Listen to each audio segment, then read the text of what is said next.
Welcome to beautiful Fall City, Washington, a town platted in 1887. Small, but full of history and a rich past that gives this town its unique and lively culture today. We're here today with Dwayne Isackson to learn the history of the Isackson Sawmill. I know that in 1887, Dwayne's folks immigrated from Sweden and settled on a 160-acre homestead in Redmond on what is now Highway 202 and 244th, where the mill is located, still today. I know you sold off some of the land, but... Yeah, well, the cabin's still up there in the house. So you have the cabin is still up there, the original cabin? Your dad built that cabin? No, I'm a great aunt.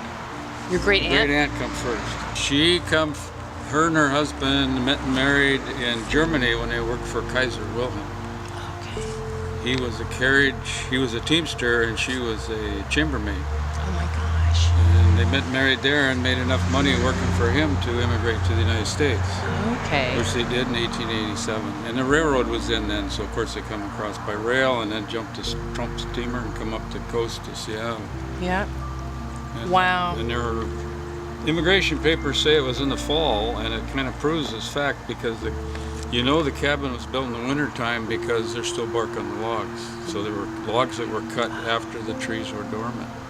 So as I understand it, your dad, Henry, bought the sawmill equipment as salvage from a fire up on Union Hill in the 1930s. Yeah, there is quite a story there too. Yeah? What's that story? He had to buy it twice.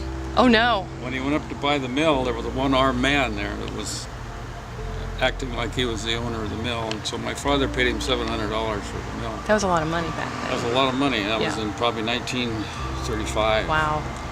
And he bought the mill and brought it home here and was setting it up, and here come the county sheriff and the owner, the real owner of the mill.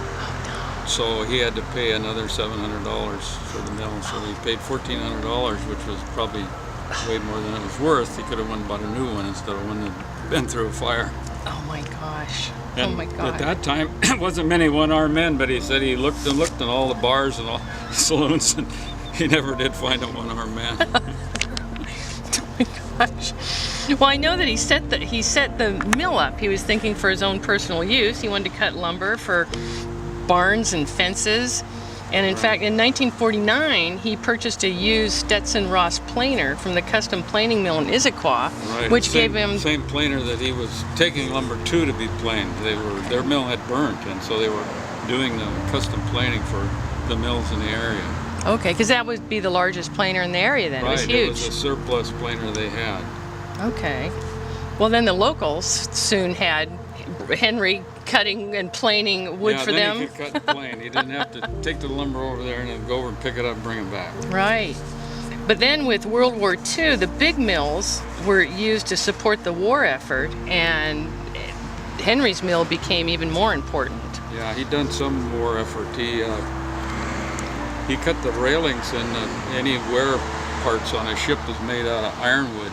And the ironwood was brought in from Australia, where it had been hand-hewed with the Aborigines. Yeah. And no mill could cut it. It was too tough, too hard wood. And he could cut it here because he could slow the carriage down. The log would go through really slow at a crawl. Okay.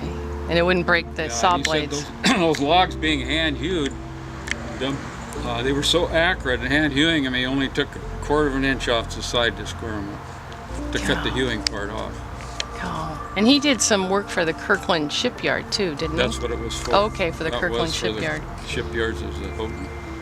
Well, I know too the locals came, and I don't know whether they bought the sawdust or it was just given to them. They used it as fuel since oil and the coal. Chicken farmers, a big thing when they discovered it for bedding, it mostly went to the chicken farmers. Because everybody else was having to use And oil or coal. Horse people later on. The who people? People with horses. Yes. Yes. Now it's nursery. All the sawdust now goes to a nursery. Okay, that makes sense. Well, nothing goes to waste. I try to keep some back for my regular customers. Yeah. Well, I know that Henry's mill cut, edged, and planed much of the wood and the timber that was used in many of the buildings that were built around Redmond and Fall City. So. Yeah, right. All the Norquist feed mills, remember those in Redmond? That was all over from here. And in fact, up until 1954, the mill was powered by a gas engine. You said the original engine that they used to power it was what? Studebaker. A Studebaker car engine. First engine was a Studebaker.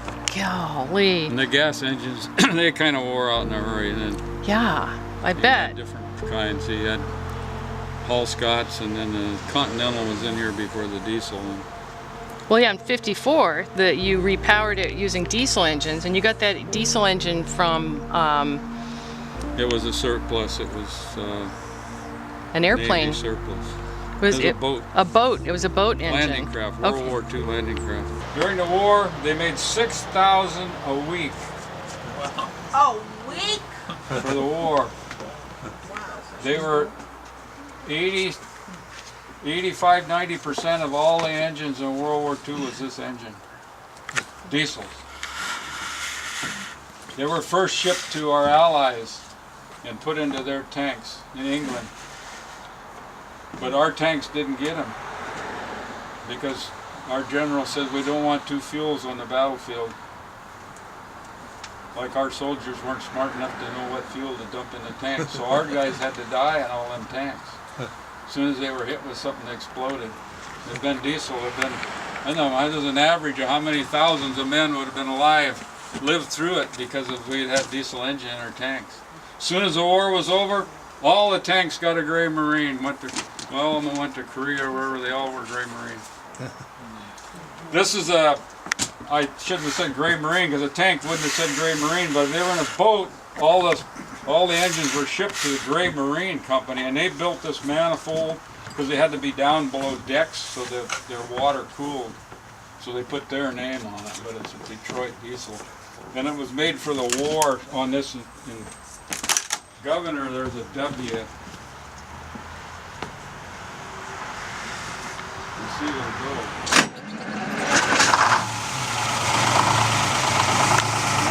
Some of you that fished down at Westport, you probably think you want to go fishing. That's the noise you hear down there.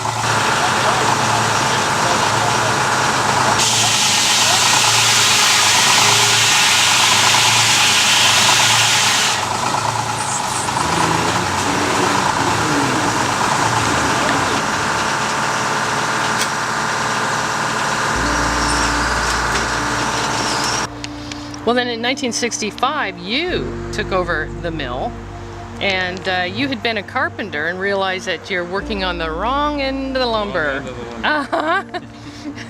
And you ran the mill until the prices for trees became too expensive for it to be. Export material, but they were paying more for logs than you could sell lumber for.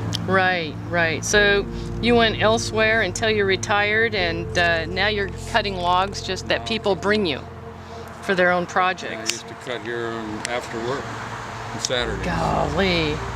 And I know that it's your know-how and your mechanical skills that keep all this old equipment running and the blades sharp. Yeah, some things you can't buy, you have to make it now. What types of people have been employed at the Isackson Sawmill? Like, what were their backgrounds or reasons for wanting to work here outside of maybe just lumber? Everybody. Kids looking for jobs out of school. This is where they come. They just worked here for a year or less. My dad always paid them more than Weyerhaeuser would pay without any benefits. Right.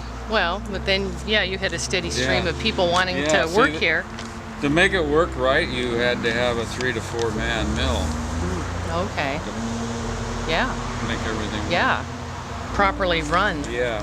Is every piece of equipment be running at the same time, and now one man, I don't even use my edger, it's buried underneath the pile of wood over there. And then keeping your blades sharp, that's got to be a challenge. No, because they're replaceable teeth, so as they wear down. You can just snap the teeth out and put a new tooth most on. Most of the sharpening is done by hand with a file, but once in a while I have to use the grinder to get me back on track. Okay. Get the two squared up again. Uh-huh. And so this So you'd say a lot of local customers. Yeah, local. All of the rough lumber out the end, that's a special order. That's rough lumber, but it's cut to the size of what plain lumber would be. So it's cut on a 1/2 inch instead of on a full. Like there's 6 by 12s out there. They're actually 5.5 by 11.5. Oh. it makes me use my mind a little more. Yeah.